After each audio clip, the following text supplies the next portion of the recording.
चुनाव आते ही पार्टियां लुभावने वादे और दावे करती हैं और ये सिर्फ एक राज्य की नहीं बल्कि जहां चुनाव होते हैं वहां ऐसा देखा जाता है। और ऐसा ही इस बार के महाराष्ट्र चुनाव में भी देखने को मिला। बीजेपी ने अपने संकल्प पत्र में कई वादे किए, जिसमें बीजेपी की अगुवाई वाले गठबंधन ने नई एम्प्लॉयमेंट बेनिफिट स्कीम, महिलाओं को कैश ट्रांसफर बढ़ाने और पीएम किसान योजना के तहत सभी किसानों को 15,000 रुपए ट्रांसफर करने सहित कई वादे किए थे, जिसमें मुख्य रूप से 10 गारंटियों पर फोकस किया गया। लेकिन इन सब के बीच लड़की बहन योजना सबसे चर्चित है। महाराष्ट्र सरकार ने 28 जून 2024 को मुख्यमंत्री माझी लड़की बहन योजना शुरू करने को मंजूरी दी थी और इस योजना के जरिए महाराष्ट्र में 21 से 65 साल की पात्र महिलाओं को 1500 रुपए की आर्थिक मदद दी जा रही है। इस योजना का लाभ सीधे डीबीटी द्वारा महिलाओं को उनके खाते में दिया जा रहा है। सरकार का कहना है कि राज्य में महिलाओं की आर्थिक स्वतंत्रता, उनके स्वास्थ्य और पोषण में सुधार और परिवार में उनकी अहम भूमिका को मजबूत करने के लिए योजना शुरू की गई थी। लेकिन इसी बीच सवाल यह है कि आखिरकार सरकार के इस वादे के बाद राज्य सरकार पर कितना आर्थिक बोझ पड़ेगा। राजनीतिक जानकार इस पर क्या कहते हैं, चलिए आपको बताते हैं। एक तरफ जहां महाराष्ट्र विधानसभा चुनावों में जीत से बीजेपी खुश है, तो दूसरी तरफ राज्य के नए मुख्यमंत्री को संकल्प पत्र के दिए गए वादे के मुताबिक जल्दी ही एक बड़ी चुनौती का सामना करना पड़ेगा। यानी कि जो भी मुख्यमंत्री बनेंगे उनका आर्थिक तौर पर सच से सामना होगा। मीडिया रिपोर्ट्स की माने तो नई सरकार को मार्च तक अतिरिक्त 9,000 करोड़ रुपए जुटाने होंगे।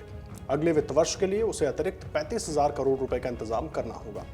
ये पैसा उसे चुनावी वादे पूरा करने के लिए जुटाने होंगे और एक मीडिया चैनल के विश्लेषण से मिली जानकारी के मुताबिक सभी वादों को पूरा करने पर फाइनेंशियल ईयर 2025 के बाकी महीनों में नई सरकार को 8,807 करोड़ रुपए का इंतजाम करना होगा। इसमें से आधे से ज्यादा खर्च सिर्फ लाडली बहन योजना पर होगा। सरकार ने लाडली बहन योजना पर महिलाओं को कैश ट्रांसफर करने का ऐलान किया था। वहीं इस मामले पर राजनीतिक जानकारों का कहना है कि महायुति के वादों पर लोगों ने भरोसा किया। यही वजह है कि महाराष्ट्र में बीजेपी ने बड़ी जीत हासिल की। यही नहीं, ये भी बता दें कि इससे 23 नवंबर को वोटों की गिनती में इस गठबंधन को 80% से ज्यादा सीटें भी मिली। गठबंधन ने कहा था कि लाडली बहन योजना के तहत हर महीने ट्रांसफर का अमाउंट बढ़ाकर 2100 रुपए कर दिया जाएगा। अभी इस स्कीम के तहत हर महीने 1500 रुपए का ट्रांसफर लाभार्थी महिलाओं को किया जाता है। इस स्कीम के तहत ऐसे परिवार की महिला को हर महीने 1500 रुपए ट्रांसफर किए जाते हैं जिनकी सालाना कमाई 2.5 लाख रुपए से कम है। खबरों की माने तो चुनावी वादे पूरा करने पर नई सरकार का कुल खर्च 0.2% बढ़ जाएगा। इससे राज्य का फिस्कल डेफिसिट बढ़कर जीडीपी के 2.8% तक पहुंच जाएगा। मीडिया रिपोर्ट्स की माने तो पहले कभी भी फिस्कल डेफिसिट इस लेवल तक नहीं गया था। लाडली बहन योजना के तहत 2.5 करोड़ महिलाओं को हर महीने सरकार की तरफ से कैश ट्रांसफर किया जाता है। वित्त वर्ष 2024 में इस स्कीम पर कुल 4,612 करोड़ रुपए खर्च होने का अनुमान है। आपको बता दें कि इस बार महाराष्ट्र विधानसभा चुनाव में बीजेपी ने एक बार फिर 100 से ज्यादा सीटें जीतकर हैट्रिक लगाई है।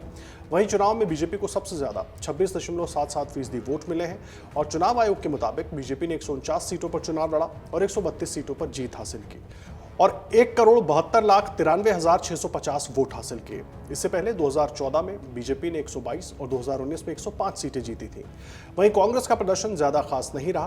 कांग्रेस ने 101 सीटों पर चुनाव लड़ा और केवल 16 सीटें जीती और 12.42% वोट के साथ दूसरे स्थान पर रही। पार्टी को 80,20,921 वोट मिले। इसके साथ ही एकनाथ शिंदे के नेतृत्व वाली शिवसेना का प्रदर्शन बेहतर रहा। शिवसेना ने 81 सीटों पर चुनाव लड़ा, जिसमें से 57 सीटों पर जीत दर्ज की और 12.38% वोट हासिल किए। अब देखना दिलचस्प होगा कि महाराष्ट्र में किए गए ये वादे किस तरह से पूरे किए जाते हैं और राज्य के आर्थिक भार को लेकर सरकार उसका क्या रास्ता निकालती है, क्या तोड़ निकालती है। अगर आप ये वीडियो YouTube पर देख रहे हैं तो हमारे चैनल को सब्सक्राइब कर बेल आइकन दबाएं और Facebook पर देख रहे हैं तो हमारे पेज को लाइक करें।